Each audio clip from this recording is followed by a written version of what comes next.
So our first guest today is Dr. Bob Morrison. What's going on, ladies and gentlemen? He's the new author of the hit book titled Gender Language. Hi, Mr. Morrison. Hi, Cody. How you doing? I'm doing good. How about you? I'm doing great. So I have a few questions for you here today. Go right ahead. In your book, you talk about genders and the different types of language they use. So in female language, girl to girl, Yeah. what typically do you see? Well, with girl to girl, you typically see more conversations about personal and domestic problems. They also talk about, personal appearances and gossip, like more than men talk about. Very true. I see that every day. So what's the difference with male to male language? Well, with male to male language, it consists of more impersonal problems.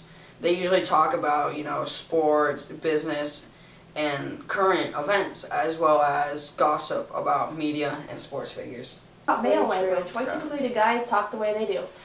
Males usually talk for 5 different reasons. They talk to relate information and facts, called a rapport conversation. They do this to get things done or to find status, in which we call that one an instrumental conversation. To offer solutions when dealing with personal problems, we call that one an advice. To relay facts with little to no emotion, called an assertive or direct conversation. Or to gain power, called a dominant or controlling conversation. So since males talk the way they do, why then do females talk the way they do? Females usually talk for 4 different reasons. The first one is to show support and build a community, which we call a rapport conversation. Second one is to respond to clues about others' feelings, called a supportive conversation. The third is to create an impression of a lack of authority, called a tentative conversation. And our final one, they talk to ask questions to initiate conversation, called a conversational initiation. Very true.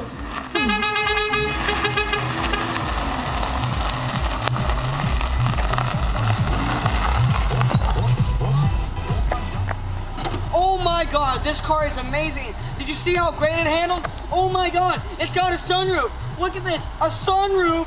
How cool is a sunroof? I mean, in the hot summer days, you would just poke your head up like, hey guys, what's up? Oh my god, a sunroof. Oh my god, it handles great. It's got forward and reverse, power windows, power steering, airbags, safety features. When I'm not buckled up, a horn goes off. I'll see you guys later.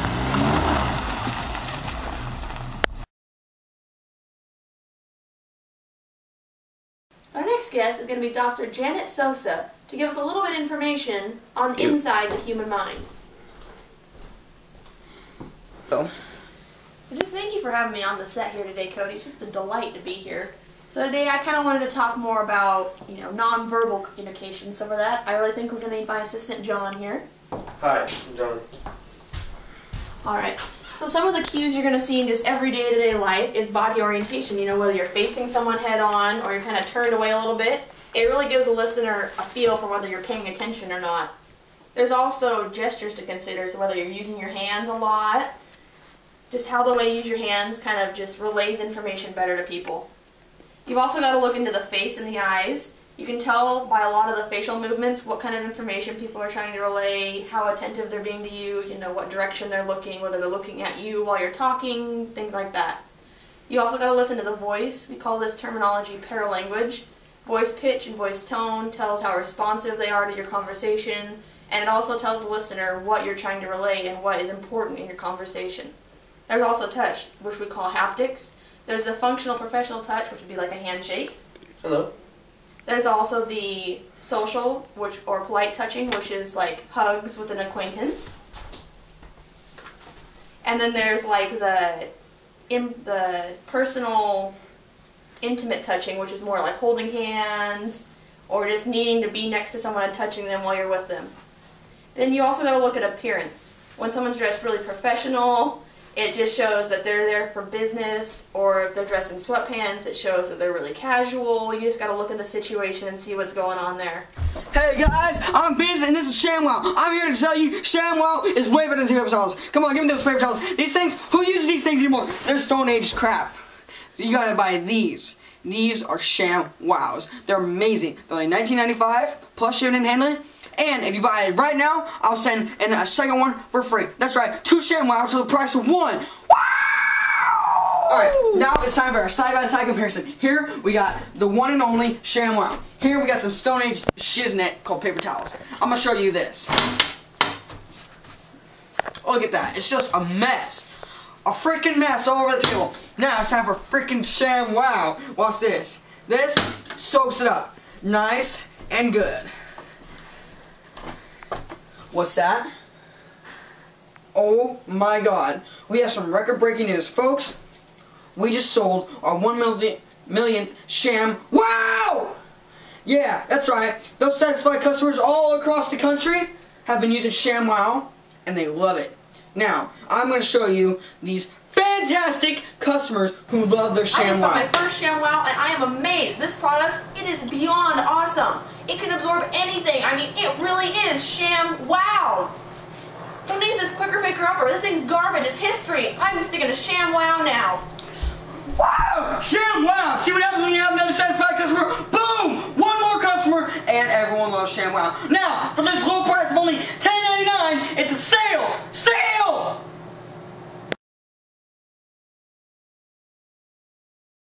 One. Our next couple of guests is a couple here, and the wife has been accusing the husband of not listening. So let's take a look and meet these guests.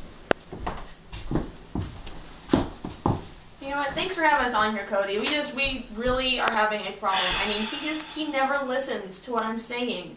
I come home from a long day of work, and I'm trying to tell him what's happening. He pulls out his phone, and he starts texting, and he starts playing on his phone. See? This is what I'm talking about. He just doesn't listen. 24/7. Nag, nag, nag. That's all women do. I never nag. She complains about how bad her life is. Just, yeah. And now, are you serious? He's going to sleep. Really, I'm here to get professional help for our problems, and he is falling asleep. I'm sorry. Do you guys hear a really whining noise? You know what? That's it. I'm out. I'm done. Gotta love women, right?